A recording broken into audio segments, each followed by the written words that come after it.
Dalam hidup, tidak semua berjalan sesuai rencana. Ada hal-hal yang datang tiba-tiba, tak terduga, bahkan menyakitkan. Kita bisa berlari, marah, atau menyangkal, tapi pada akhirnya, yang paling menenangkan adalah saat kita memilih untuk berdamai. Berdamai bukan berarti menyerah, tapi menerima kenyataan apa adanya, lalu melangkah lagi dengan hati yang lebih tenang. Karena kenyataan tak bisa diubah dengan penolakan. Semakin kita melawan, semakin kita lelah. Semakin kita bertanya kenapa, semakin kita terjebak dalam luka yang sama. Sampai akhirnya kita sadar bahwa satu-satunya jalan untuk bebas dari beban itu adalah dengan menerimanya. Menerima bukan berarti setuju dengan rasa sakit itu, tapi memberi ruang bagi diri sendiri untuk bernapas kembali. Berdamai itu bukan soal pasrah dan nyerah, tapi soal ngasih ruang ke diri sendiri. Berdamai dengan apa yang terjadi adalah bentuk keberanian. Keberanian untuk mengakui bahwa tidak semua hal bisa kita kontrol. Keberanian untuk melihat luka sebagai bagian dari perjalanan, bukan akhir dari segalanya. Dan yang paling penting, keberanian untuk memilih melanjutkan hidup, meski bekasnya masih terasa. Sebab di balik semua yang terjadi, selalu ada ruang untuk tumbuh, untuk belajar, untuk memulai lagi. Berdamai dengan apa yang terjadi bukanlah proses instan. Ini bukan soal berkata, "Sudah, aku terima," lalu semuanya tiba-tiba menjadi ringan. Tidak. Kadang, berdamai itu seperti melangkah pelan di tengah kabut. Kita tak tahu pasti kemana arahnya, tapi kita terus berjalan dengan keyakinan bahwa kabut itu akan memudar. Banyak dari kita diajarkan untuk kuat, tapi jarang yang mengajarkan bagaimana caranya menerima kondisi di saat rapuh. Padahal, mengakui bahwa kita terluka adalah langkah pertama untuk sembuh. Menangis bukan kelemahan, kecewa bukan dosa, itu manusiawi. Yang menjadi masalah adalah saat kita terus menyembunyikannya, memaksakan senyum, dan berpura-pura semua baik-baik saja. Berdamai berarti berhenti menyalahkan diri sendiri. Kadang yang kita perlukan bukan jawaban, melainkan penerimaan bahwa tidak semua pertanyaan harus dijawab, tidak semua luka harus dihapus. Ada yang cukup kita biarkan ada sebagai pengingat bahwa kita pernah jatuh dan mampu bangkit. Dalam proses ini, kita belajar melepaskan harapan yang tak menjadi kenyataan. Kita belajar memaafkan orang-orang yang mungkin tak pernah meminta maaf. Bahkan, kita belajar memaafkan diri sendiri atas keputusan yang salah, atas ketidaktahuan di masa lalu, atas segala hal yang kita lakukan karena saat itu kita belum sekuat sekarang.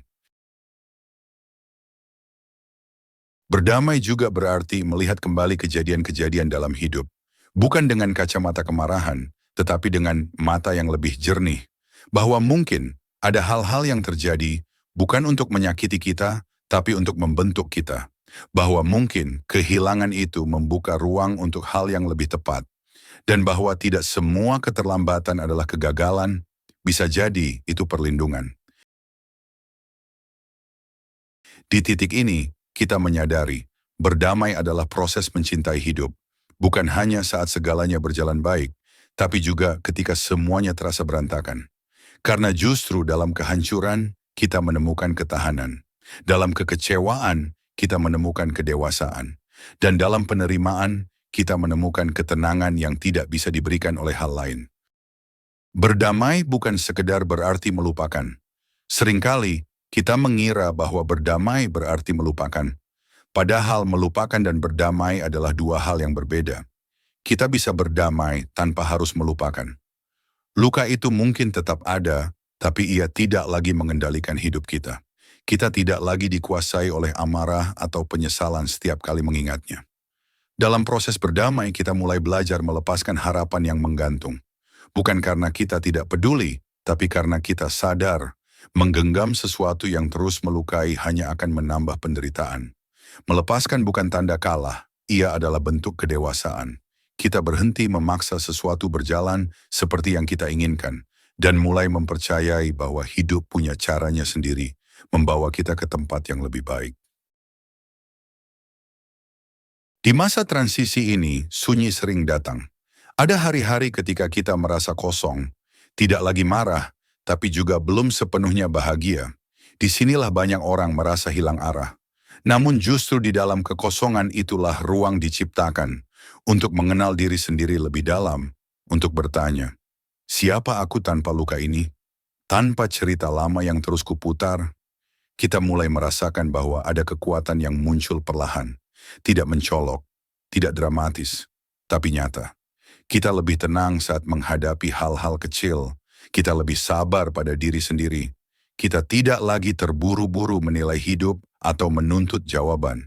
Kita mulai menerima bahwa tidak semua hal harus sempurna. Dan pada akhirnya, kita tidak hanya berdamai dengan peristiwa itu. Kita berdamai dengan diri sendiri, dengan masa lalu, dengan kekurangan, dengan pilihan-pilihan yang dulu terasa salah. Dari sana muncul kasih. Bukan untuk orang lain terlebih dahulu, tapi untuk diri sendiri, yang selama ini berjuang dalam diam, yang tetap berjalan meski ingin menyerah, yang perlahan tapi pasti sedang pulih. Setiap orang punya prosesnya sendiri, tidak perlu terburu-buru, tidak perlu dibandingkan. Yang penting adalah kita terus melangkah satu hari demi satu hari. Dan dalam proses itu, semoga kita bisa lebih lembut pada diri sendiri, lebih sabar, lebih mengerti, lebih ikhlas.